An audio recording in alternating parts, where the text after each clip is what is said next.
Hey guys, welcome to Your Forest, where we talk about environmental sciences and outdoor recreation, basically all things forest and environment. Today, I've got a cool podcast, very technical. I got a little carried away with the jargon. I apologize. I hope you guys don't get lost. We're talking about remote sensing. And remote sensing is basically, it's a way of measuring things from a distance. So you think about radar and sonar, LiDAR, which is light detection and ranging. LiDAR is basically you're shooting lasers from an airplane, and it's giving you the height of the ground and whatever else is on the ground, whether it be rocks or trees and stuff. And then using aerial photography, so 3D aerial photography, using satellites, basically any way of remotely sensing something. So that's what we're talking about. And this type of technology is totally changing the forest industry as well as a million other industries, right? It just allows us to get better, more accurate data, and with better data becomes better management, obviously, for obvious reasons.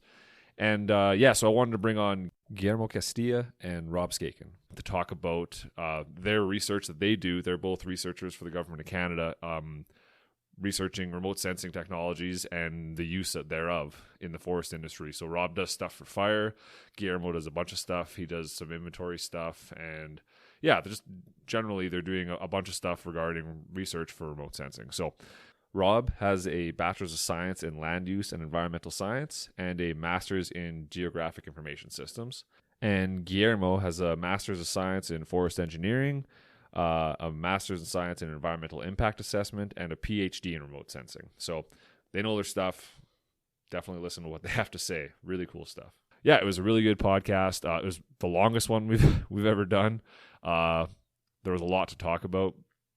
Again, I apologize for the jargon that is in there. Usually I'm on top of it. I get really pumped up talking about remote sensing because I think it's a huge next step towards better management. So I kind of got carried away and forgot to check myself and to check the jargon. But I hope you guys like it. I really enjoyed it. It was a great conversation.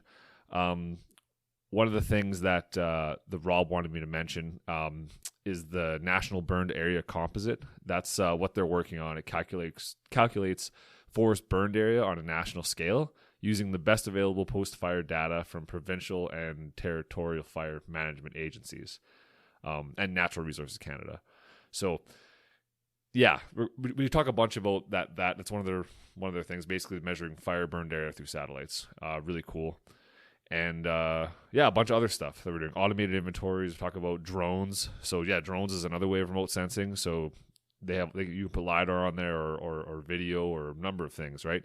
So really cool stuff. 3D models. Really interesting. Very specific. Again, very specific. So I hope you guys like it. And I guess I got to do sponsors. We got 3 sponsors. Greenlink Forestry is the first one. And I couldn't do this without them. They gave me the space to do this and the time and the opportunity. So thanks, Greenlink. And then also the Forest Resource Improvement Association of Alberta. Again, couldn't do it without them. They provide me with a lot of help. So I appreciate it. And Damaged Timber is an apparel company out of Edmonton trying to support environmental sciences through a bursary. So 10% of all the sales of their clothing goes towards this bursary, which they're going to give out this fall, I think is the first one. And check out their website at damagedtimber.com. And if you put in Your Forest 10 at checkout, you can get 10% off. They got really cool t-shirts and hats and toques and cool stuff. Really, really cool stuff. I really like it. I wear their stuff all the time. So check it out. That's about it. So without any further messing around, here is myself, Rob, and Guillermo. Let's just start off right off the bat.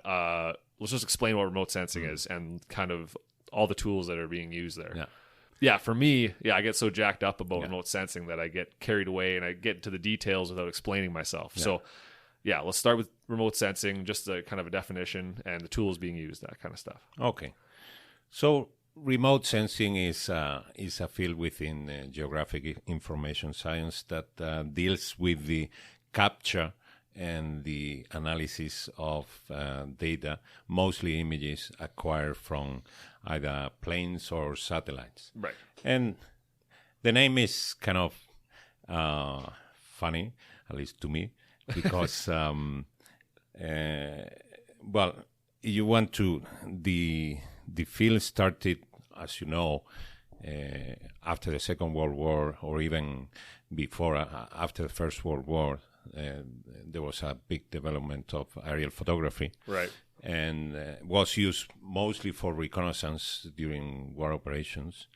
And then after the Second World War, with the Cold War and all this stuff, there were these U-2 spy planes that were kind of filming where the Russians would have their missile base and stuff, and they would even drop the film, and then there was some other aircraft collecting the data because they were high. Right. The Cuban Missile Crisis, I think that's how they figured out where the missile exactly around the 60s.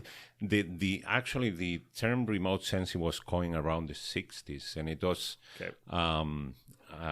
officer from the U.S. research naval research office who came up with this term, because at that time they were, in addition to photography, they were starting to develop other kind of sensors, right? Like radar, no? Like they had first the synthetic aperture radar, but there was one side-looking radar that was the first one that was used to create images of the ground. And then they said, well, this is no longer photography. Right. So what name can we come up with? No, and they use, well, we are sensing with these instruments that for the most part were cameras. We are sensing distant objects or targets, and so remote sensing will make sense. So, right. So since then it's gotten a lot more intricate from radar. Now we have LiDAR and all that kind of stuff. Yeah, it is mostly based on the interaction of electromagnetic energy with the ground, with the Earth's surface, with objects in the ground. Right. There is an exception to that, is sonar, because sonar is acoustic, is sounds. It's based on sounds, and but most other remote sensing is based on electromagnetic energy. Right. And it can be recorded like a photographic camera, passively, so you have a source of illumination, which is the sun. Yeah. most of the time the sun. It could be the moon, no, because we have also satellite acquiring night imagery that is mostly based on sources of light from the ground, but it could be also from the moon. Okay. And then we have active sensors that produce their own energy, no, and those are radar. Right. And more recently, LiDAR. Right. And so you have and this is how remote sensing usually is divided, into active and passive sensor, no? But this is kind of the upstream part of the field, no? So imagine the analogy with oil and gas. Yeah. You have the upstream part of the industry and the downstream. Okay. So the upstream would be the capture of the data, no? And that involves planning and data capture. And creating the instrument, deploying them, and managing the mission. Right. And in the case of the satellites, more complicated. No, you have to launch the platform into the space, and then you have a ground segment that controls the platform and the sensor, and so that's the upstream side of remote sensing, data capture. And the downstream side, which is where we are, is to use this data to create information on things that are on the ground, like trees. Right. And, we've got just to recap. So we've got aerial photography basically, and that's we do, and like for what I do, 3-dimensional aerial photography, right? So it's 2 images on top of each other, and the overlap is what gives you the 3-dimensional, right? Same as, I think it's the same. It's kind of the same technology used for 3D movies and stuff. It's kind of a stereoscope approach. Yeah, but absolutely. Yeah, it's the parallax created by human vision is an example of stereo. Right. stereo vision. No? We have our eyes that are away 6 to 7 centimeters. Yeah. And because we see different with each eye, it creates a sense of the parallax. Right. No? Of a distance. A displacement that allows us to estimate measure. Right. Exactly. So, And so we have that, and then we have so you said satellites are one way. So it's basically just, and then we can use there's ground remote sensing, right? So there's remote sensing from the like LiDAR, from the ground, and then there's like what else would there be? Drones, I guess. Yeah, so UAVs, unmanned aerial vehicles. Yeah, so that's why I was saying at the beginning that remote sensing is kind of a term. Well, it's gonna stay for the long haul, I guess. But the thing is, because of the progress in the technology, things have been blurred, the limits. Now, like if you tell me 30 years ago, remote sensing was very clear. It's either made from planes or from satellites. Right. But now we have drones, and we can even do remote sensing from the ground, and terrestrial LiDAR would be an example of that. Right. So we are sensing a tree from a distance.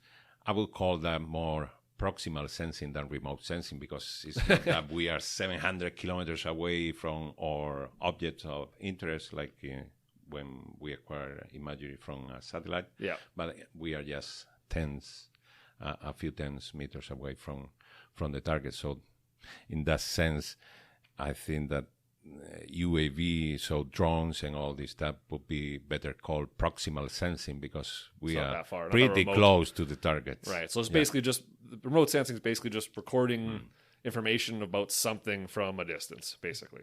Yeah. Gotcha. Yeah, based on a sensor, and with that sensor, that's where we get the different energy wavelengths that are being recorded, and with the different satellite sensors, we have different spatial resolutions, so we can detect, very fine, detailed stuff on the ground, even down to the tree level. Yeah. That's with the more high resolution satellites that we get. The trade-off on those is that you get a smaller footprint. Right. You can't do as much mapping because the scale of that pixel is so much smaller. So one of the most common satellite sensors that we use is the Landsat, which is a 30-meter pixel, and we can map areas that are I think the footprint of a Landsat's like 300 kilometers by roughly like 200 by 200. So it's a huge area that we can map all at once, right? Based on this image footprint. So cool. Yeah, you want to just lean that? Sure. Up? Just lean it towards you. Yeah, there you go. Perfect. That'll nail it now. Yeah.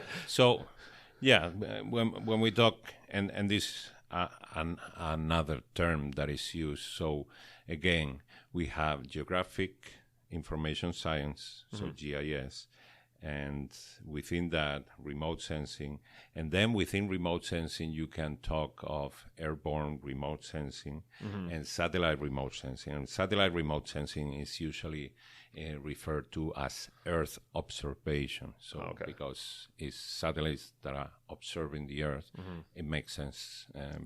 But yeah, it's good. We got a pretty good scope of we covered all the resolutions. Like with the drone, you can get down to like millimeter if you wanted to. Not that that's necessary, but then you go all the way up to 30-meter resolution in the satellites, or higher. I'm sure if you want. Yeah, we have from say a kilometer.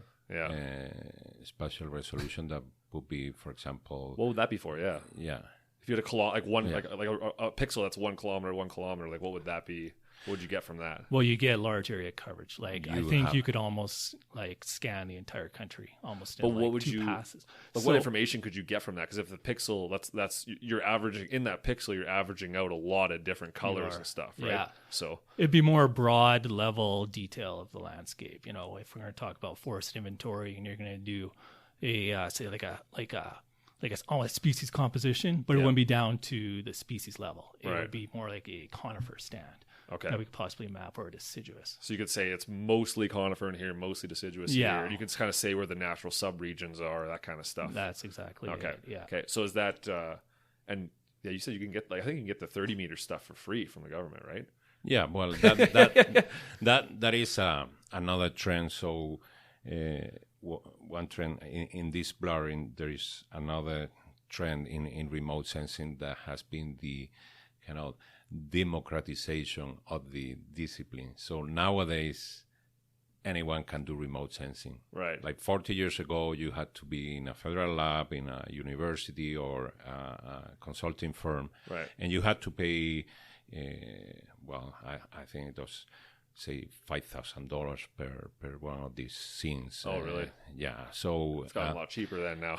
now it's basically for free. So in 2008, there was an important, a landmark decision by the U.S. Geological Survey that they freed the Landsat archive. Not only they freed the archive, but they said from now on we're not going to charge for Landsat data, right? And they've, So that created a big revolution because before that, imagine you're trying to do a kind of a multi-temporal study where you are going to assess how this portion of the land base change over time. Yeah. You want to see the cap blocks, the fires. Yeah. That would cost a lot of money. Right. After that, basically you could do it for free. Right. And so that was a big change. And to give you a figure, before that, I think that on average, the number of scenes, so each individual 180 by 180 kilometers land size scenes, there were across the globe 25,000 that were ordered. 25,000 in 1 year. Yeah. I think that the figure now is 1 million every month. 1 million Landsat scenes are downloaded from different places every month. So it's orders of magnitude. Right. And of course, that has revolutionized the field, because now there are way more people doing remote sensing and way more data available. So that's been a big change. So that's mostly what you guys work with is the 30-meter satellite stuff. You don't use a lot of aerial imagery or any of that? Not so much the aerial, but even with the satellites, like there's other government agencies now that are providing that free data. One is the Sentinel-2 satellite. Similar spectral characteristics to the Landsat, but it's also free. Okay. And it comes from the European Space Agency, nice. As opposed to the USGS with Landsat. So one of the advantages of the Sentinel-2 is that you get the 20-meter data as opposed to 30. Yep. And they also have 2 satellites in space that are orbiting in tandem with each other. So every 5 days, you can actually get like an image, a stereo pair type thing. No, or you mean just like a just the satellite will go over on its path over the exact same area every 5 days. So you get higher repeat coverage than you do, say, with Landsat, which is about 2 weeks. About 2 weeks, I think. 60 days. So like Landsat is that's another trend, not that we have way more satellites than a few years ago, and so it's like Landsat, you have 16-day repeat. With now there are constellations, Pleiades, and the Sentinel. Yeah. Well, when you go below, say, 10 meters, usually is for pay. Oh yeah. But Sentinel would be probably the most the satellite with the most spatial resolution that you can get for free. Right. Below that, so under 10 meters, probably you have to pay, like Rapid Eye and this Pleiades. And now, and this is an upcoming revolution. Maybe we can talk later. Yep. But you have this CubeSat that are satellites that you can launch for $250,000 from the International Space Station with a spring that is gonna just a spring. You launch it into space with a spring. Well, you bring it to the International Space Station with a shuttle, and then they have a launcher that is gonna kind of aim to put the thing into a lower orbit. But it's using mechanical energy, not like it's not using like a rocket or anything to get into space. No, I've seen an animation. It is not That's the insane. real thing. It's a spring. Yeah. How much like power must it's be like a behind that? catapult. Yeah. Yeah, no kidding. It's a little box, so they can be assembled. Yeah. And they are 10 by 10 by 10 centimeters each cube, and you can assemble different units to create your own CubeSat.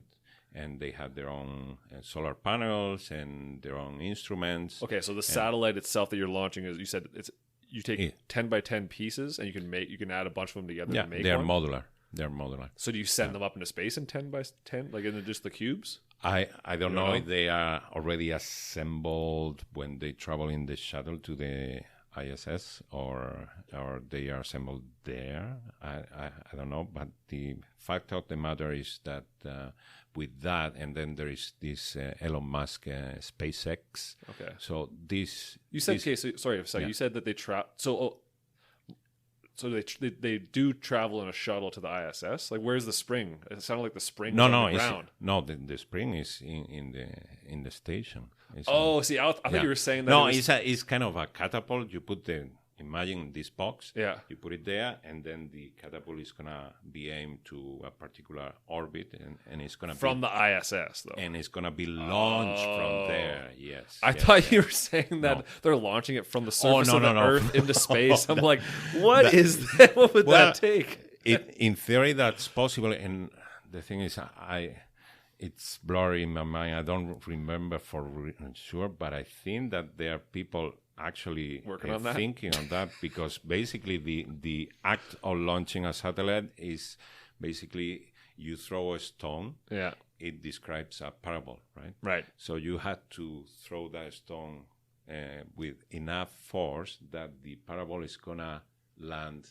beyond the Earth, right? And then you get that object in an orbit. It's basically falling infinitesimally around the Earth, from the speed, So we're getting carried away. In theory, that's possible, but that's So let's rewind to. But it'll be interesting to see when, like as time goes on. Right now, you say the 30 centimeter, maybe even 20 meter resolution is free. As time goes on, you know that it's going to get finer, right? If we can get like 30 centimeter resolution for free in 10 years or 20 years, that'll be insane, because that'll change things drastically. I know right now, like we were just talking to Derek at Green Lake here, and he was saying that right now for that resolution you're paying as much as 10 times as much to get that resolution as a satellite as opposed to aerial photography. But if like eventually that's going to catch up, right? I don't think they're gonna get for free, but it's going to be part of a service. Right. So the idea of all these companies that are working in CubeSat, there are companies that what they plan is to send a constellation of these CubeSat, 60 or 100, and they're going to be around, circling around the Earth in different orbits, so that if there is any event, and actually there is a company from Seattle that has some social media analytics that they are going to be analyzing real time social media traffic, and when there is something happening that say a hurricane or earthquake or a terrorist attack or anything, they can deploy their satellites. I mean, not deploy, but they can aim their sensor to the area so that they obtain real time imagery and video. Some of these companies are offering video. That's awesome. So down the road, I don't see that it's going to be more like a service. Of course, but the price, the hope of these companies is that they're going to have so many users that they are going to be able to offer all these services at a very low price. If they can compete with aerial imagery and that kind of stuff, then they'll do well for sure. Absolutely, because that's instantly available, right? So, well, let's get into the details. Yeah.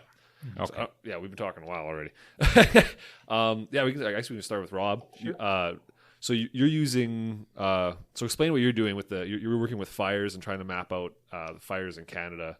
We're using the Landsat satellite imagery, right? Right. So explain what's going on there. What do I do? Yeah. Okay. Well, I just want to make clear sort of start. I'm not actually, when I say I'm mapping fires, I'm not mapping real time fire activity, right? So what's going on right now? burning in BC or even Alberta. That's not our project. We're doing end of season fire mapping. So this is post fires. So it's the burn, not the fire. And the whole objective of this is for end of year reporting. How much area burned in Canada from forest fires. And one of the satellites that we're using is the Landsat satellite. Again, because the data is free, we got the coverage every 2 weeks, which we use. Typically, we're going to acquire that imagery, I guess, like in the fall time. Okay. Once the fires are out, and we typically get more cloud-free imagery, and then we'll start doing our data collections. But the project that all this feeds into it's called the National Burned Area Composite project, and the Landsat data that we use to generate our fire maps feed into this, but as well as agency fire polygons. So when I say agency, this is like the provincial and the territorial and even Parks Canada. Okay, they're responsible for doing all their own fire maps. And each year we get their data and we do almost like a quality check of it. And where we find that some of their polygons may have missed some of the burns, so they had some omission error or even some commission error, we take the Landsat data and we remap those fires to improve the burned area boundary. That we then improve the burned area estimation. And all that information that we take with the Landsat and then with the agency data that's actually done pretty good, because I think even before we started this interview, we were talking Alberta where they use aerial photography. Like they do an excellent job. And those type of polygons we use in this product to get the national estimate. Gotcha. It's just the broad area delineations where, say, water and unburned islands, forest islands aren't removed. Right. Okay, that's part of the net calculation of burned area. We take that out with our Landsat delineation mapping. So overall, we get a more improved burned area estimation of the country than what, say, agencies generate alone on their products. So do you also map out the ones like, say, Lowell does the ones here for Alberta, like he did the big Richardson fire, anything over a specific spec, he actually goes through manually and delineates it by hand, soft copy on a computer. But do you do those ones as well, or do you just supplement your information with his? So our data is more complementing that. So we'll take that data because we know that's very good. We can't compete with soft copy photogrammetry with Landsat. So we will use that data as part of the burned area estimates, but in provinces like, or territories like Northwest Territories, we actually collaborate with that government agency quite a bit.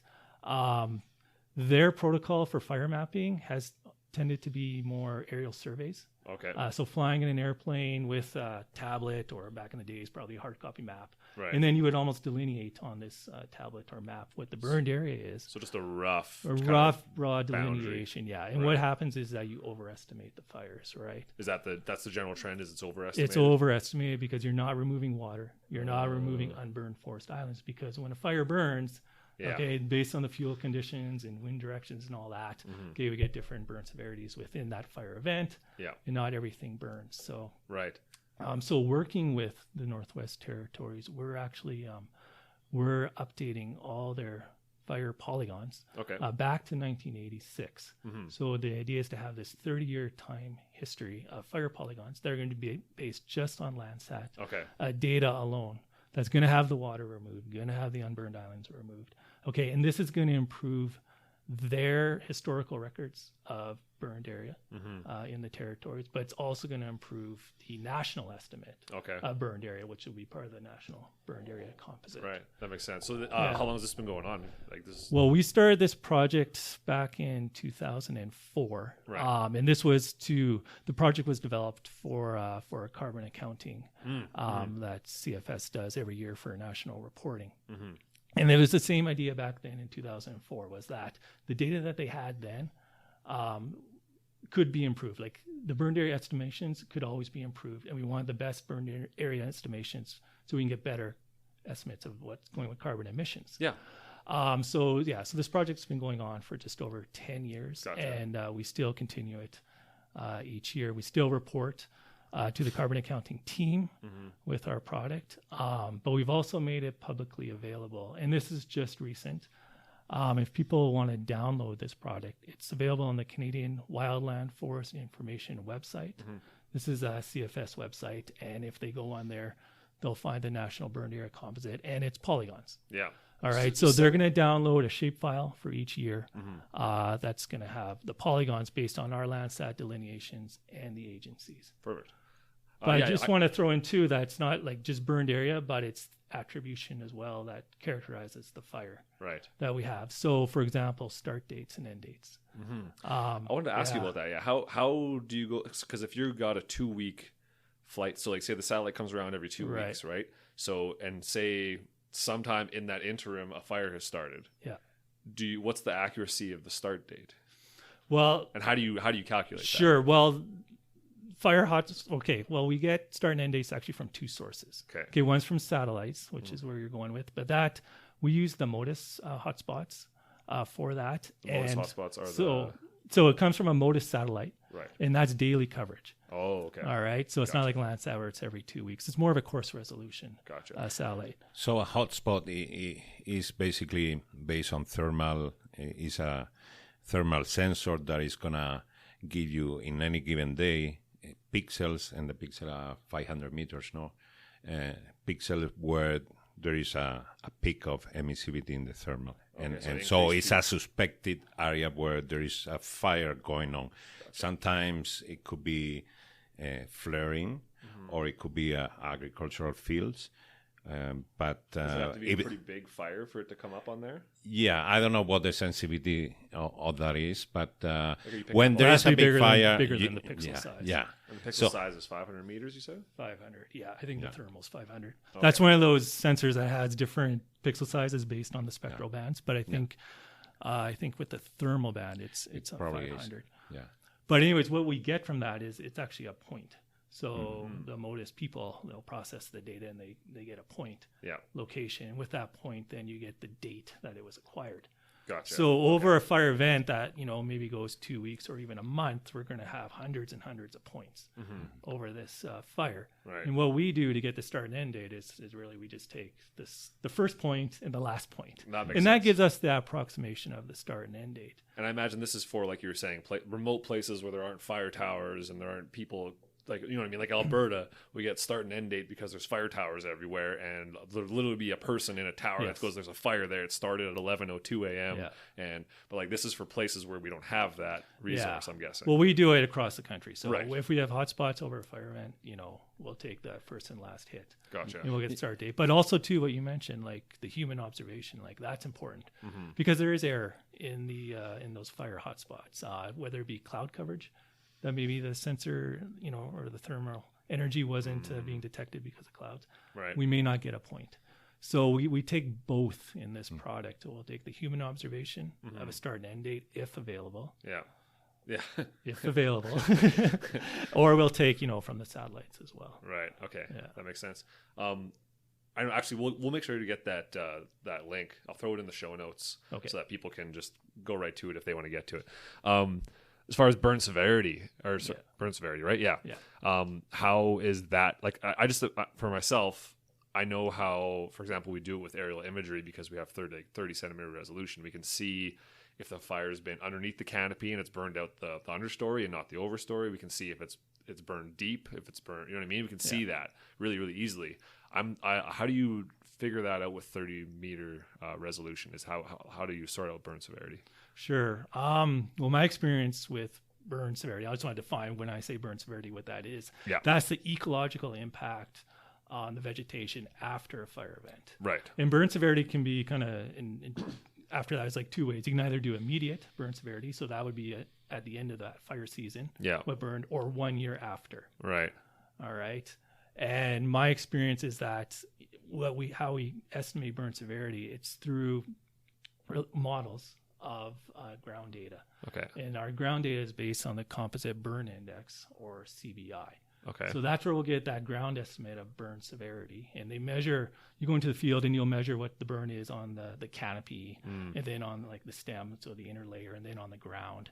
And you can tally all this up to get an estimate of what that burn severity is. Gotcha. So you actually have to go out and get that information. Okay. So with that ground data, then we're going to have different levels of burn severity over the fire event because you're going to sample that fire event in multiple locations. Yeah. For people that don't know, fires are, like you were saying before, they're sporadic, right? Like you have a big giant fire, but it'll miss patches, it'll jump, it'll do all kinds of weird stuff. So it's not like it's one big consistent severity throughout. Yeah. Right, exactly. And then where the remote sensing come in, as you talk about the Landsat, is then, we'll model that CBI to an indice that we'll create on the Landsat. And the most popular one that's used is called the normalized burn ratio. Okay, and this uses the infrared information and the shortwave infrared information on a satellite. It's usually done on a pre and post fire image, so we get that change detection or the change on the image that occurred, and based on the MBR. So we'll create then a model. We'll relate CBI as a function of the delta MBR, create a model, apply it across that burned area on the image, and then we can model pretty much CBI ground estimates across the image. Okay, cool. Yeah. So you're doing this everywhere. So it's getting so it's used mostly for, you said, for carbon accounting is the main. Carbon accounting is most interested in burned area. Okay. So there's the where burned and how much burned. Right. Burn severity is actually, I think it's still almost like it's not in the research mode, but it's not being done operationally. Okay. Like burned area mapping. Yeah. It's still, I think, small projects looking at localized regions, developing models and applying them. But where we want to go with that is creating burn severity across the entire country. Gotcha. Okay, and that's going to involve, it's going to get more complex because we'll have to have different models for different regions of the country. Because where a fire burns in Northwest Territories will have different ground characteristics of burn severity as opposed to, say, somewhere out east. Yeah. Right. No, absolutely, for sure. Yeah. Because the application of these burn severity products that we haven't included yet in this product. So this is a plan for the future. No? That now in that shape file that Rob mentioned, there is no column about this delta MBR. Oh, I see. But this is something that we are considering. You're considering, okay. And the utility of that would be that down the road, imagine that you have a big fire, then you can stratify the fire by areas where the severity was higher, and maybe all the seed banks have been destroyed. Right. And then you need to supplement nature with some kind of aid. Yeah. To need to seed it or plant it or do some kind of action to help the forest grow back without.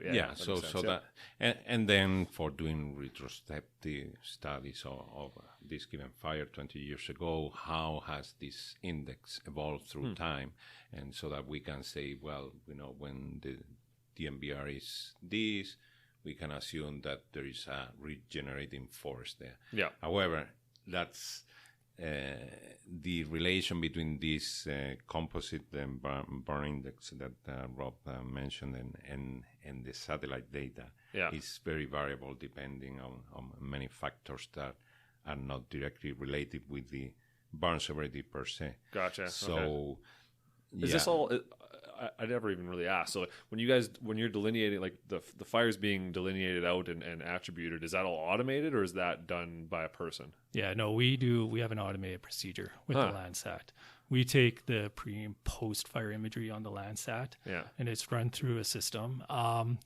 The actual thresholding, so you get your pre and post image. We do we compute the normalized burn ratio in each.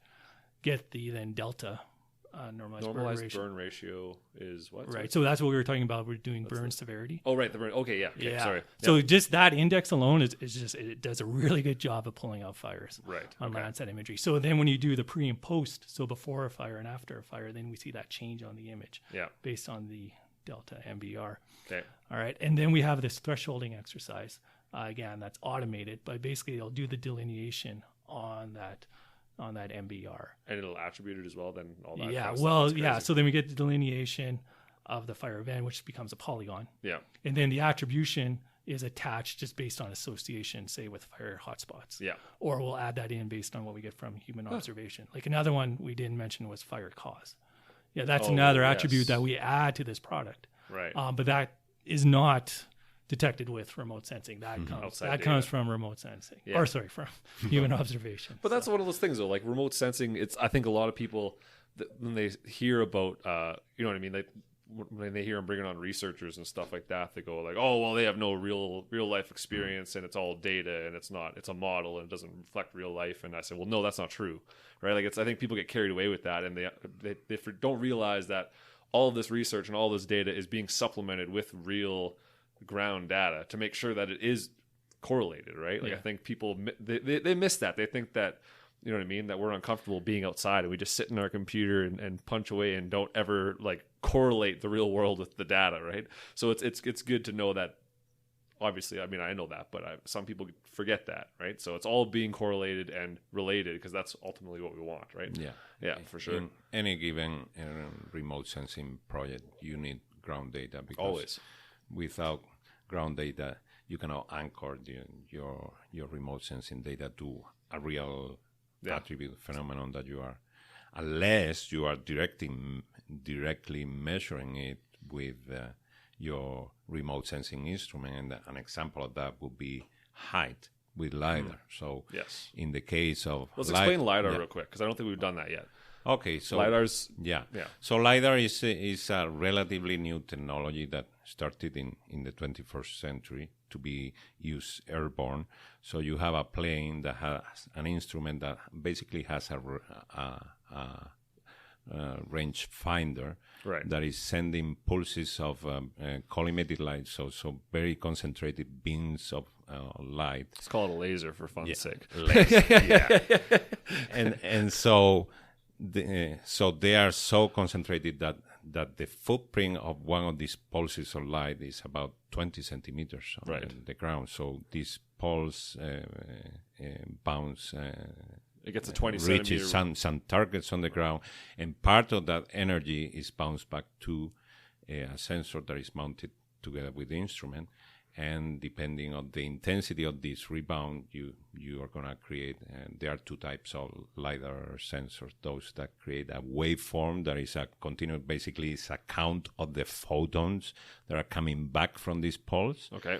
And then you have a profile because you can translate, because the speed of light is constant, you can translate the time of reception into a distance. Right. And then you have others that are discrete, where you have to have a threshold of a number of photons, and then it's going to create a point. Right. A point meaning that there is a target that created a return that is intense enough to be registered, and that creates an X, Y, and Z of that point. Right. And you get a bunch of them, and that's why we call them point clouds. Right. And this point cloud is basically a 3D model of the terrain and of the vegetation above it. And with that, you can create a model of the ground and also a model of the canopy and of the trees. So in this case, if you have enough density of these points, you can actually measure the height of an individual tree by measuring, the top of the tree and the base of that tree. That gives you the height. And so basically it's similar model for people that might not, is like similar to like sonar, right? But it's obviously sonars with sound and this is with light. So you're just measuring the amount of distance that's being, the time it takes for the pulse to bounce back to the plane, and that tells you how tall it is. And then when you get a whole area, say you get a kilometer by kilometer stretch, you can compile all that data, turn all the bottom ones into, say that the bottom ones are the ground and the top ones are the top of the vegetation. And that's basically, and you have a bunch in between that tells you lateral branching and other stuff too. But so basically once take this discrete LiDAR instrument that are the most common for forestry work. Once you have this point cloud of points, then there are algorithms that will take the morphology, the shape of that cloud, and are going to be able to differentiate, okay, this point came from the ground, this other point came from a piece of vegetation. Above the ground, yeah. and so once you classify this point cloud into ground and non-ground, you use the ground points, and then you interpolate them into a grid or a raster, and then you have your bare ground model. Yeah. And then you can use that in turn to what we call normalize a point cloud. That is normally the set in the XY set of a point, and refers to the height above the geoid or the ellipsoid, so above the mean sea level.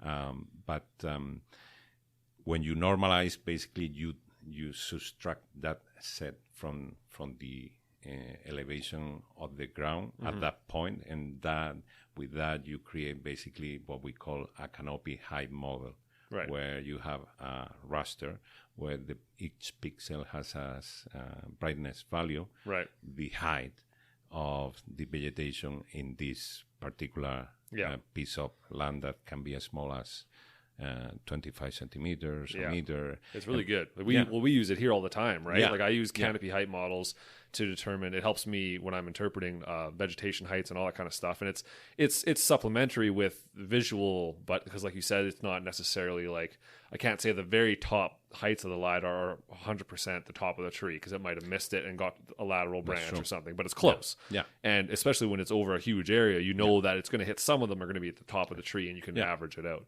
But yeah, the information that you get from that, and like looking at the bare earth model that you get, like you turn it into a hillshade, so it actually, you can add shadows and stuff, right? So we can understand it, and that it makes it really visually pleasing to look at. Like you can see 10 centimeter skiffs in the ground from where a bulldozer has gone through the forest, right? And pulled up the LFH layer, right? Like the top of the soil. So like it's amazing that the intricacies and the information you can get from LiDAR alone, not even supplementing it with photography or satellite imagery or any of that. So it's wild. Yeah. And you have because normally these acquisitions are done at say 800 or 1,000 meters above ground level, and what we didn't mention is this laser. It has a scanner. There is a mirror that is bouncing. The beam is bouncing across the path of the plane, so that's why you can create a grid. So it's not like the beam is always pointing down the plane. Right. The beam is directed by a mechanical mirror in different direction across. So it's like the instead of the beam being pointed straight down, always like at 90 degrees from the plane, it's kind of swaying a little bit, and so you're hitting different angles and stuff. Oh, I didn't know that. Okay, yeah, and that's why this kind of remote sensing is also called airborne laser scanning, because it's a scanner. It's actually, the instrument has a scanner because it's sending the beam across. So back and forth, and taking advantage of the motion of the plane, you can create a continuous swath over which you have data. Right. And this is used for everything. Like, I mean, we don't just use it for natural resources. People use it for engineering purposes, for bridges, and for like the depth of whatever, right? Like it's used. The applications LiDAR, are endless. Yeah, LiDAR is another one more of this. There's been so many advances in remote sensing, and LiDAR, especially for forestry and vegetation applications, have changed the game completely. Now you can do very precise forest inventories at the individual tree level, no? So, and this is what I'm coming back to what I was mentioning before. So normally when you when the goal is to create a bare ground model, you fly high enough and you're going to get about 1 return per square meter. Okay. So with that, you can still derive stand level variables of a forest, but not tree level variables. But if you have, say, more than a dozen returns per square meter, then you can measure very well the height of trees, to the point that there's been studies where they have had expert forester measuring the height of standing trees with a vertex. Yeah. And then they have acquired this airborne LiDAR also. And then they had chopped down a number of trees, measured them with a tape. Yeah. And the measurement from the airborne LiDAR was more accurate than from the ground. Right, because they'll do destructive sampling, cut it down, and then make sure. That's the interesting thing too. Is like for even from a ground model, a lot of foresters out there measuring trees and stuff like that, they'll think, oh, well, I'm on the ground, I nailed the height, like I used a vertex and a laser, and it's perfect. It's like, well, no, if the tree's leaning towards you, you're gonna screw it up. If it's leaning away, if the distance was wrong, or I know Derek was talking about one time he was out in the bush with the government, and they had, I think they said they had 10 different or something like that. They had a bunch of different ways of measuring the tree. They used a clinometer, they used a vertex, they used a laser, a bunch of different things, and they had like 10 different people try them out, and they all got to within like 2 meters of one another of this relatively mature tree. And they cut it down, and it was perfectly in the middle of what everyone thought, right? It was like the average, exactly. So it just goes to show that when you're out there, just because you're out, you're going to be, there's a variance there as well. So yeah, the LiDAR, the only way you can really know for sure what's better on the ground or the remote sensing is by destructive sampling and actually cutting it down and measuring it with a tape. So I think people forget that. They think, well, no, this is what I said it was on the ground, and the LiDAR says this, I'm going to take the ground. It's like, well, was that person tired that day? Were they maybe not paying attention? Were they, instead of being 10 meters away, were they 8? Like all those things, right? So it's interesting that, all that kind of stuff adds into it eventually, right? So one of our applications of the LiDAR data is that like we use it because when we do like mapping of forest inventory, this is like large area mapping. Like we do projects in northern Canada, so very large areas. But we'll use the LiDAR data as a sampling tool. Okay. So we're not going to have complete LiDAR coverage flown across all over. It's expensive. It's very expensive, right? But if we have a swath of LiDAR that's flown over an area, and we can generate height estimates off of that, we then sample those, say, pseudo height estimates or the height estimates we get on the LiDAR data, sample those, and use those as like a predictive model to then generate height estimates across, say, a Landsat image, which is going to have that larger area footprint. Gotcha. Because I know, like, Alberta, like, we're lucky enough to, like, roughly 10 years ago, Alberta flew the whole province with LiDAR. So we have 10-year-old LiDAR for the whole province. Luckily, that gives us all our bare earth and our canopy height models and stuff. But is that not true of the other provinces? It hasn't been, or territories and stuff? No, I think Alberta is the only one that I know. The federal government, like CFS, has collected LiDAR data across the country, but not the wall-to-wall coverage. I'm surprised that BC doesn't have it, because, I mean, they have a giant forest industry, and it's surprising that they don't have that information, right? I would think that but I guess, whatever. I don't know. I don't know, but it will come down the road, because wherever there is forestry activity that can pay for this data, I think it's cost effective for most operators to have that information, because one of the things, for example, I remember that problem Alpac had, for example, when cutting blocks. You base your block on the AVI polygon, and then you estimate what is the stock there.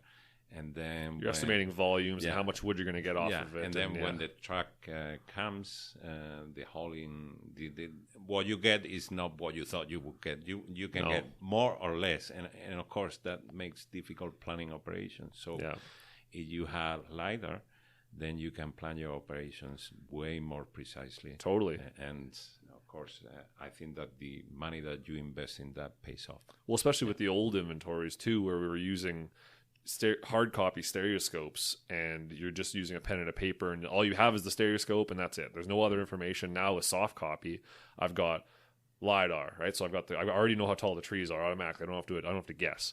And then I know where the earth is, right? And I can see I can zoom in and out easily with the soft copy versus the hard copy image, right? And then all kinds of things, right? I can mess with the color balancing to make pine pop, or to make aspen pop, or to make larch pop. I can do all kinds of things, right? And I have all the fire files, all the anthropogenic disturbance layers, all that kind of stuff. And so the AVI has gotten way better because of remote sensing and stuff, right? So now we're adding like ecosites into there. So how moist is the soil? How much nutrients are in the soil? And how does that relate to the aspect? How does that relate to slope and everything else, right? So it's only with this information, it's because of LiDAR and all that other kind of stuff that this is getting so much better. And the information we are getting is getting so precise that, like you said, we can estimate volumes to a much closer degree of reality, I guess. Yeah. Right. So, I guess the one other thing that is that's used, I guess that's kind of a new thing coming out, is the photogrammetry, right? So that's basically you're deriving heights of things from just the photography, right? They're pixel matching. So maybe we can get into that a little bit. Just explain kind of what that is. I know that's kind of a new technology. Yeah, no, and this is again one other revolution in the field, and so this started not long ago, actually, a few years ago, and there was this structure from motion workflow in computer vision that then we saw could be applied to remote sensing images. Right. And basically what it does is it matches different photos that overlap. Yeah. So basically the algorithm, in photogrammetry, you had to have the exterior orientation parameters of a photo. So basically you had to know the X, Y, and Z of the camera at the moment it was triggered. Yeah. And the aim of the camera. So these three the angle angles, at which it's taking the picture. Yeah. The aim of the camera relative to three angles. Right. And these algorithms can adjust and align the photos automatically so that you don't need to provide these parameters. It's amazing. So it's hard to believe, because you just throw a bunch of photos. Yeah. We have a software that is called Photoscan. Yeah. And we throw a bunch of photos, and what it comes after, it takes a while. It's a very intensive process, of course, computing-wise, but it comes out with the photos aligned perfectly. And so once you have that, by simple parallax, arrow triangulation, you can derive the X, Y, and Z of salient points in the image. So if you see, for example, you have a photo of a cap lock, and you have a tree stump here, you're going to see this tree stump from at least 5 or 6 different photographs. So the software is going to start doing triangulation, and in the end it's going to come up with an X, Y, Z for this stump. Right. So it knows from the multiple images that it's pixel matching that one stump. Yeah. And knows because of that it can triangulate the height of it, the elevation, all that other stuff. Yeah, the location of that precise point, and it can do it for not the stamp per se, because we are talking of centimeters, or sometimes, as you mentioned earlier, millimeters. Yeah. So pixels. We have taken photographs that you can see the leaves of moss. Yeah, so moss. It's pretty amazing. That's insane. So you could identify species of moss from. You could. Nice. You could. and the bottom line is, in the end process of this is that you create a point cloud, like for LiDAR. Yeah. But I said earlier that in LiDAR normally you have a few returns or a few points per square meter. Yeah. And when you're lucky, you have a dozen or like that. Yeah. With this technology, you can create point clouds so dense that they have thousands of points per square meter. That's pretty amazing. So basically, it's a 3D model so detailed that basically you see the forest.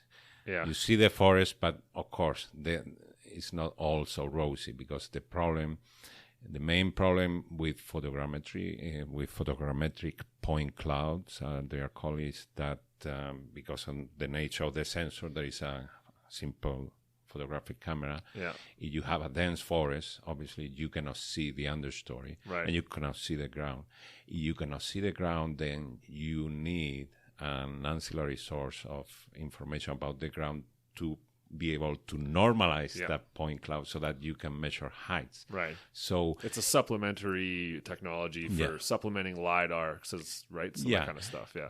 In open forest, like, and we're going to be starting to do some work about that in the Northwest Territories. In open forest, where you can see the base of a tree from above, then you don't need a pre-existing bare ground model from LiDAR. Gotcha. But if you don't have it, if the forest is too dense, then you need a digital elevation model to be able to normalize and derive metrics. But there's been already a few papers that have been doing comparing photogrammetric point clouds with LiDAR point clouds and deriving forest attributes from that. And the results come very similar. They're great. Like it's amazing and how cheap it is relative to LiDAR too, right? So it's, and so again we talk about the democratization of remote sensing. So when in 2008 you had this, the Lands Archive was made freely available. That was a game changer. But now, not only on the downstream side of things. Now in the upstream, now we acquire our own data. We go to the field and we acquire our own data. That's pretty amazing because this with the drone technology, because now drones, basically you can pre-program a flight in the lab, and then you go to the field. You basically, it's not that simple, but basically you push a button, the drone is gonna take off, follow predetermined flight paths, and acquire photography at regular intervals so that you have a great overlap that you can apply then this structure from motion workflow and derive these photogrammetric point clouds. That's pretty amazing because it's incredible. Yeah, the drone technology I know is huge. A lot of people are getting really jacked up about drones and like how cool it looks, right? But this is something that I pointed out before that I thought was interesting. I kind of wanted to talk to you guys about was. I see a lot of presentations when I go to professional workshops and stuff of people, like even we have drones here and we're testing them out and seeing what their application is, right? And we have guys doing the photogrammetric point clouds and everything. And what a lot of people do. And I'll see these companies show up and they'll do a presentation and look at this video, look at this point cloud, look at how pretty it is. Look, we can automate species identification because the point cloud is so dense that we can actually tell the shape of the canopy, and with the photo we can tell the color of it, and we can identify species and all this stuff, right? But what they fail to mention is like that's all true. That's true. We can do that. But what they fail to mention is number one, the cost of that, the scope of that, like how big of an area can you effectively get, and how accurate it is. From my understanding, like getting stuff like it's great for getting down to like a species level. It's like maybe 50% of the time you can nail it in a complex stand, right? In like a pine stand or a pure black spruce stand or something, maybe you'll nail it every time. But I'm just curious as to where I see drones as a lot of people are getting excited and they're getting worked up about them and like, oh, we want to get into this. This is going to change everything. And I think that's right. I think it's true. I just think that people have to be careful because they might get themselves into a trouble pretty quickly thinking that this will be the saving grace for everything when it has a tool just like every other tool in forest management, right? Like it's a tool that can be used if it's used properly on a small scale for certain things. But I wanted to get your guys' opinions on kind of that because I just see some people getting carried away with the application of it, right? Yeah, of course. Main limitation of drones is that there are sampling tools. You cannot do a forest inventory of a township that is of 6 by 6 miles is a township. Yes, 6. Around that. Yeah. So that's right. You cannot do that with a drone. I mean, you could, but there are, for example, limitations not by the technology, by the regulations. So my understanding is it's like under 300 hectares. If you're trying to fly something under 300 hectares, that's around where it's financially feasible. Yeah. Anything bigger than that, and you're getting carried away. But that has to do with regulations too and flight height and stuff. But yeah, exactly. So in Canada and I believe in many other countries, we have the main constraint is that you have to keep a visual line of sight with your drone at all times, meaning that the more the drone can go away from where you are is about 500 meters, depending on the size of the drone. Yeah. So 500 meters, exactly what you said. No, you can do a couple hundred hectares maybe, but it's not going to be wall-to-wall tool. But it can be used as a sampling tool because you can have a hierarchy of scales from the satellite at 30 meters or with Sentinel at 10 or 20 meters down to millimeters with a drone. Right. And then you can scale up your field data and your drone data and extend it to a larger area. And there is a group that is very active in Norway, and there is this NESEC group that they are trying to do kind of a hybrid inference where they use drones and as a surrogate for LiDAR. Yeah. And I think that they are basically showing that this can be done systematically. So I see that down the road. I see that forest inventory crews, for example, when you remeasure a plot, they are going to bring their little drone, and the drone is going to do a flight. So you are going to create later a point cloud.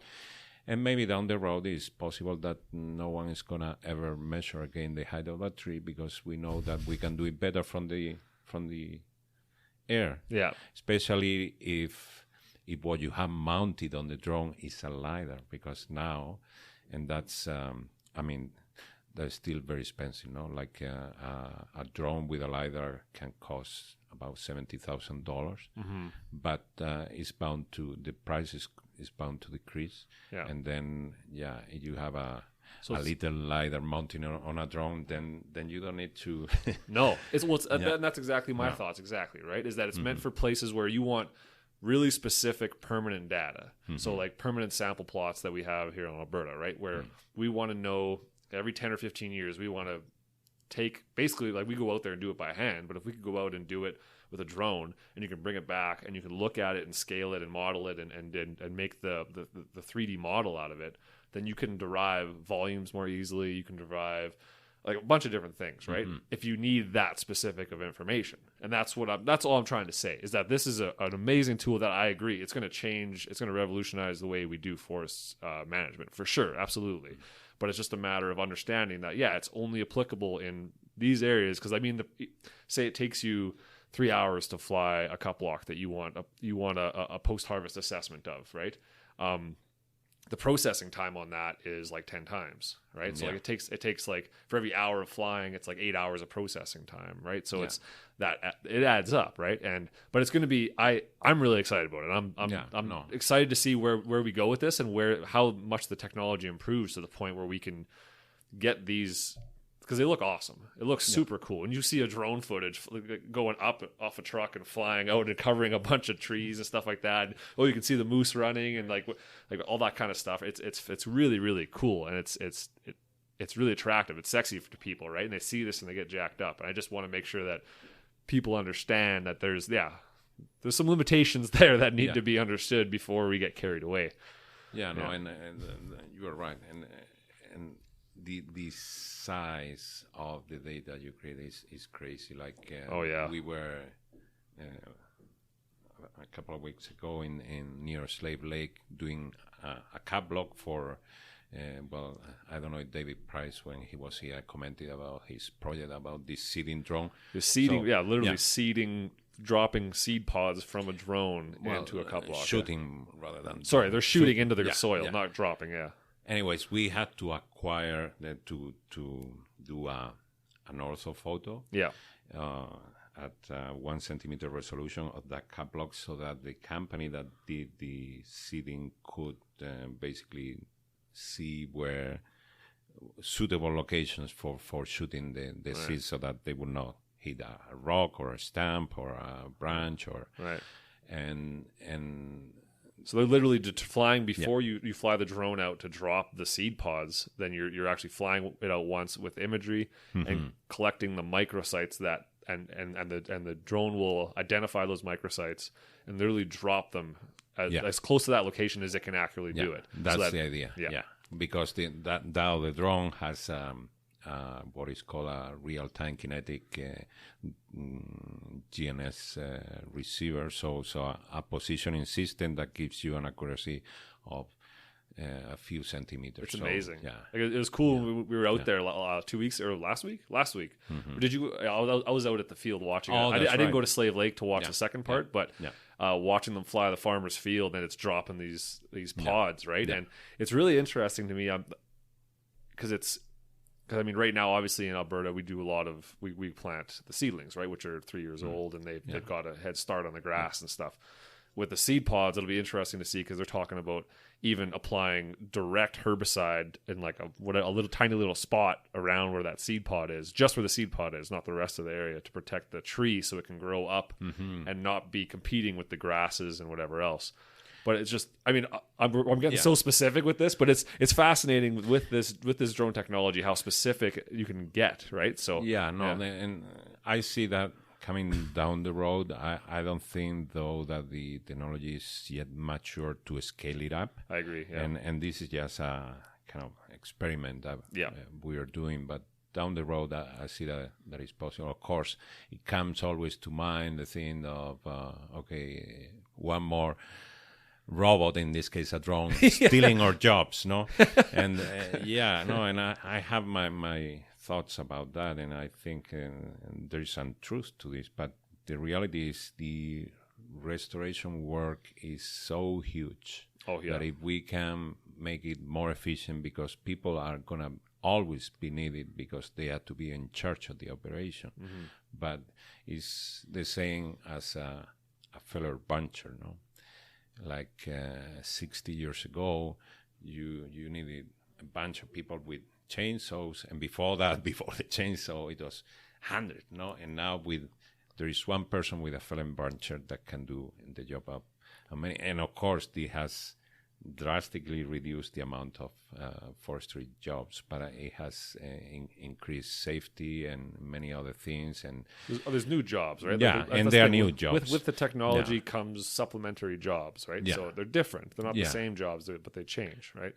Yeah, you're gonna need more. Now you're gonna need more drone pilots, and you're gonna need more computer scientists, and you're gonna need more that kind of stuff. So it's not like the drone just took away like 20 jobs. It's like, no, it took away 20 and it added a bunch too, just different in a different field, right? So, but I see more like you're gonna, in this technology work, you're gonna be able to do things that are not economically feasible today. Yeah, like the case of a fire in a national park where there was such high severity that the seed banks are gone. You don't have any trees, you don't have any seeds, and what do? No, you can seed, but maybe with this technology you can do a more directed seeding that then requires it can be more targeted, no? And what you mentioned of the spraying, no, that people have concern with spraying all these herbicides, and with that you could do the environmental impact of that way less, because instead of doing a blanket spraying of a block, it will be targeted to a few square centimeters of where the seedlings are. Exactly. So, I mean, there are applications in forestry definitely of drone technology, and it will come. We are not yet there, but it will come, and the jobs will change, and hopefully. Yeah. Yeah. Well, I agree. I mean, what I saw with the drone seeding technology was, I don't see it being necessarily like a good application for like boreal forest and that kind of stuff. Maybe one day, but like I see it more as an application for what you're talking about. Places where it wasn't like a cut block where you have perfect planting sites and there's lots of seed already there and there's all that kinds of stuff. I see it as places where maybe you have like erosion control and you're dropping grass seed on an erosion slope to try, you know what I mean? Or you're dropping, like you said, a burn where there's no more seeds left. Or I think it was he was talking about South America planting eucalyptus seeds on the slopes to try and erosion control and stuff. So all that kind of stuff I think is hugely, for sure. It's all things that have very difficult access, or that because of the slope are dangerous to be walking there with a machine or on foot. Yeah. So there are and the cost of having a planter go out too is going to be drastically more than having a drone do it. You'd think over time, anyways. Yeah.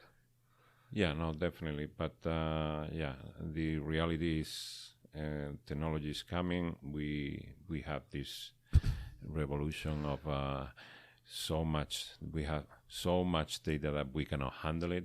So now we have another technology coming to the help that is artificial intelligence. So you kind of feel like the NSA with all that data. That's crazy. No, and this is, what I wanted when I brought up this example of the cat block in Slave Lake, Michelle told me yesterday that one of the acquisitions we did, it was the data that we generated, so the photos plus the point cloud, all this data, it was over 150 gigabytes, and it's just 5 hectares. 5 hectares, and it's how many gigabytes did you say? 150. Jesus. So that's what I'm saying, right? It's just how much data do you need to get the specs that you want? Like, for example, with the drones, people are talking about, we can get like sub-centimeter resolution with the drones, right? And for us, like, we've done that here in at Greenlink here, and it's completely unnecessary, and it costs way too much. It's like we don't anything under 6 centimeters for vegetation. You get the wind is blowing, right? So in between passes, you get the leaves move and the trees move and the vegetation moves, and then you just get this big blur and you can't see any detail, right? Whereas if you have 6 centimeter, then all of a sudden you can see branches, you can see kind of a group of leaves instead of just this big blur of nonsense, right? So like sub-centimeter resolution is good for, say, like reclamation on like a bare soil place, right? You want to do reclamation there and see, I don't know, what kind of grasses, species you have, right? That kind of stuff maybe. But for tree purposes, it's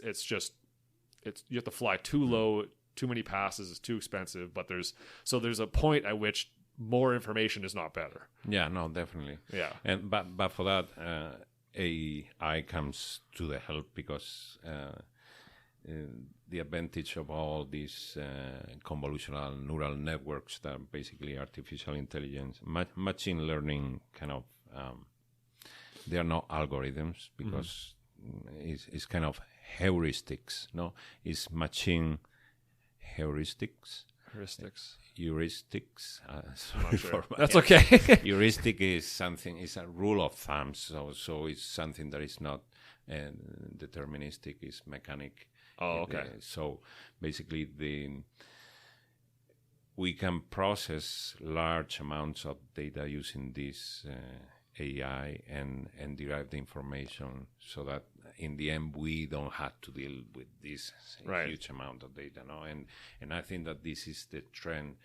But I mean, this is completely, we are talking of probably 20 or 30 years when quantum computing comes and we can do operations several orders of magnitude, maybe faster than now. Yeah, we can have all this intelligence built in the platforms, be it drones or satellites. Yeah. So you can do the raw data processing in the platform and stream or deliver or transmit only processed data, the data that you want. So say, for example, that, I don't know, you want to know the density of nest of forest and caterpillar, and you send a drone, and the drone has the intelligence inbuilt to just send you a save file with locations where there is a density of more. Gotcha. Okay. So that's the but artificial intelligence. Yeah, we are talking of several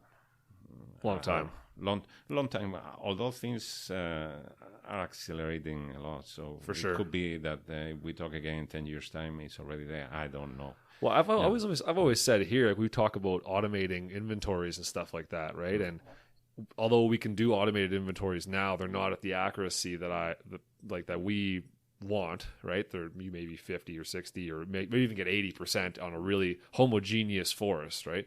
But yeah, I see it's only getting better. When we throw in all this extra information, like say we did an automated inventory with just the LiDAR and imagery, right? And it was using color balancing to determine species and stuff.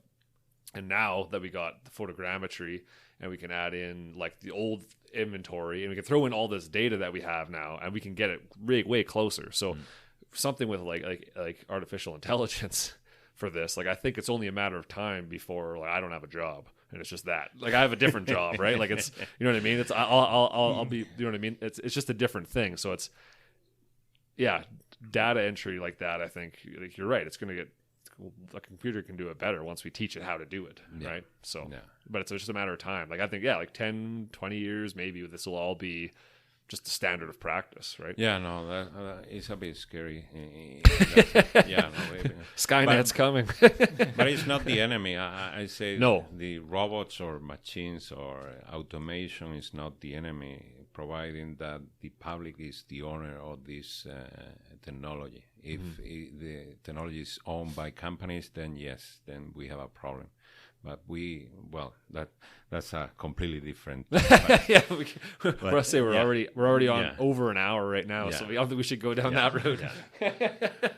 But like I said, we're over an hour here. But do you want to mention, like, do either of you guys want to mention, like, other projects you guys are working on that are involved with this? Like, kind of some final thoughts regarding remote sensing. I know we could go on forever. I just got to try to regulate this a bit.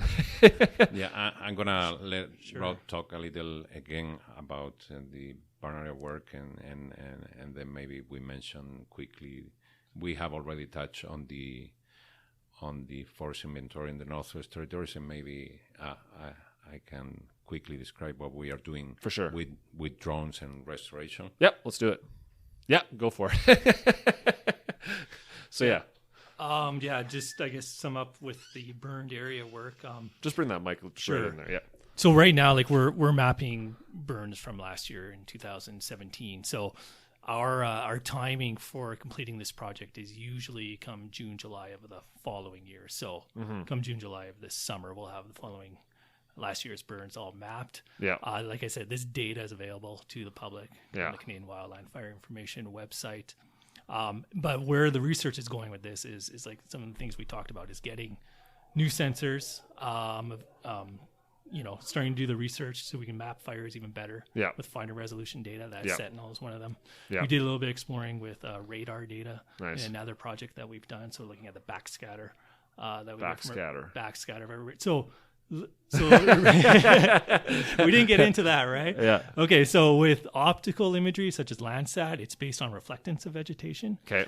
With radar, it's based on it's an active sensor, so it shoots out its own energy. Yeah. Okay. And what comes back, almost like what we're talking about with the point clouds. Yeah. Okay. That information that comes back is recorded, and it's called backscatter. Oh, okay. All right. Gotcha. So it gives you a little bit different picture of what's on the Earth's surface, but. Yeah. The research is trying to look at, can we map fires from radar backscatter? I think, where the future is, I still think it's with Landsat, with the Sentinel, with the optical, because the timing of the imagery is much quicker. Yeah. It's free, for one, and it's proven technology. So in the future, with this National Burned Area Composite, we are going to have some of the new satellite sensors feeding into it. I think improvements with the agencies and how they're doing their fire mapping is also going to make this product even better. It even does then less work for us, because if agencies get away from saying aerial GPS and aerial surveys and focus more on the satellite imagery or the aerial photo stuff that Alberta does. Yeah. It just makes a better product for them and a better product for us. For sure. So that makes sense. And then with burn severity, we touched a little bit on that. That would be a very interesting attribute. I think that would complement, the other attributes that we have, such as burned area, fire start and end dates, fire cause, those sorts of things. So it just brings more information to what happened on the ground from that fire. Yeah. And then, like, for the research of that, you can start looking at, maybe different, like, spatial temporal relationships of the fire events that's going on in Canada. Okay. With fire cause, where are human fires, where are those occurring? Is there a repeated, kind of frequent coverage of human fires, say, out in somewhere where there's lots of camping, as opposed to northern Canada, which is going to be mostly lightning. So lots of different interesting things that you can look at when you start having all this data put together and you're having a longer time series. Like right now, our data only goes back to 2004. So just over 10 years, but we're working towards having it going back to 1986. Oh, okay. So we're going to have that 30-year time series, and we can start looking at trends. Okay. All right. So. Yeah. Yeah, there's so much information. Like, I'm gonna have to put a disclaimer at the front of this podcast, being like, "Caution, very, very specific content." That's right. But yeah, it's pretty amazing stuff. That like we were saying, right? It has the potential to change everything. And as technology moves forward, it's only going to get more efficient, and better data means better management in the end, right? So, and I'd like to like one of the things I would like to do is actually have a faster delivery on this. Guillermo's locked out. I'll just keep talking. It'd be nice to get into more of the real-time fire mapping. But then we run into the challenges of with satellite imagery. We're going to have the haze and the smoke from the fires and whatnot. So it makes a few more challenges as opposed to doing end-of-season burns. But I think with this product, that is somewhere where we can move forward. Is maybe start looking at more quicker fire mapping so we get quicker product out there that's available to the public. Yeah, no, that makes sense. Yeah, the faster you can get it, then the more updated it is, and that makes perfect sense. I'm imagining now like a live app where you can watch the fire burn, right? Like you go, oh, there it is, right there. I can literally see it, right? You can see the smoke, and that's what I'm imagining, right? I think that'd be pretty cool. A matter of time before. I mean, it'd have to be funded, and I don't think that's the government's priority. But I mean, that would be pretty awesome to be able to do something like that, right? It's cool stuff. Yeah, this remote sensing thing, it's it's infinite amount of information that I don't know how you manage it all. But you wanted to talk about... just a quick note on... So, in addition to this fire mapping and forest inventory in large areas, like in the Northwest Territories, we have, from the last couple of years almost, started doing some work with drones and, in this case, restoration. So, we are part of... a big project that is called the Boreal Ecosystem Recovery Assessment, that is led by Greg McDermott. He's a professor at the University of Calgary. And we are trying to do many things, but one of them is to detect and measure the heights of seedlings in restored seismic lines. Okay, this is for caribou habitat, right? Yes, this is restoration of caribou Trigger habitat. word, caribou. Yeah, caribou, keyword. So this is an interesting project that we're doing, and it has a little AI component, so we are trying in the detection part. This is done by a collaborator, Matthias Schubert from the Ludwig Maximilian University in Munich. Okay. And he's, has student that has been trying to detect ceiling using our drone photography. Yeah. And it's pretty amazing, the results. It can achieve very good rates of detection. And the advantage of that is once you have trained the neural network, the outcome is gonna be a point shape file with location of seedlings. So you want to do you actually have a point shape file, so you actually know the exact location of every seedling and its height. And species, I'm guessing too. Well, species, this is something that is on the pipeline. Gotcha. That we haven't developed yet, but the rate of detection, it depends on the size of the seedling. No? Gotcha. So for smaller seedling, it's not as good as for bigger. For bigger seedlings, is 90-something%. It's crazy. Nail it. Yeah. But so I think that this is gonna have application for making more efficient these establishment surveys after a few years, 7-8 years after you had done the treatment, to see how many you have a sufficient stocking in the line. Totally, that could be an application. So no, that makes sense to me. That's exactly the type of stuff, small scale stuff that I'm talking about. That's perfect for drones, right? Yeah, exactly. Cool. And it's. In the Northwest Territories, you said you're already doing an automated inventory too. It's a coarse. Well, grain, it's a management / reconnaissance level. So we provide actually 5 forest attributes: stand height, stand volume, biomass, crown closure, stand age. But many of those are derived. So we are very confident on the height part. Of course, it's very good because we don't have wall-to-wall LiDAR though. So we use a thing that is called KNN imputation. So basically we have a number of surrogate plots that are coming from satellite LiDAR, and these are used to, in any given location where there is no data, based on the looks of the different satellite imagery that we have for this point, we take the 4 most similar places with field data or with this surrogate data to that, and with that we impute a value of these 5 attributes. So, so with that we can do wall-to-wall force inventory maps in a very large area, but of course the accuracy of this is not the same as a photo interpretive. But at places like Northwest Territories where there is no inventory, something like this is a huge leg up on what they currently have, which is nothing. So, exactly. Compared to nothing is much better. It's much better, and it's very cheap because, I mean, well, I don't know if we included our time, but still would be very, very much cheaper than a photo interpreted inventory, but of course the quality is not the same. But for large area planning, and I think they are already using it for a number of things, Rob. Yeah, I talked to them. I believe it's some like post fire harvesting, so salvage logging. Okay. They can use it for as well as for any kind of pre-planning on any kind of harvesting activities out where they have no forest inventory. Yeah. No, it makes sense. It's just the application of this stuff is only going to get broader and broader and broader as time goes on, right? So, all right. So that's over an hour. That's an hour and a half. So let's. You guys have any final thoughts you want to mention before we shut her down? But no, we're good. Just that covered a lot of stuff. Yeah. Remote sensing is fun, especially though we are very lucky to be active in this time because it's amazing. It's so cool. It really is. Cool. It's really exciting, and the more I get involved with it, the more I want to learn. Right? Maybe I should go back and do a master's or something.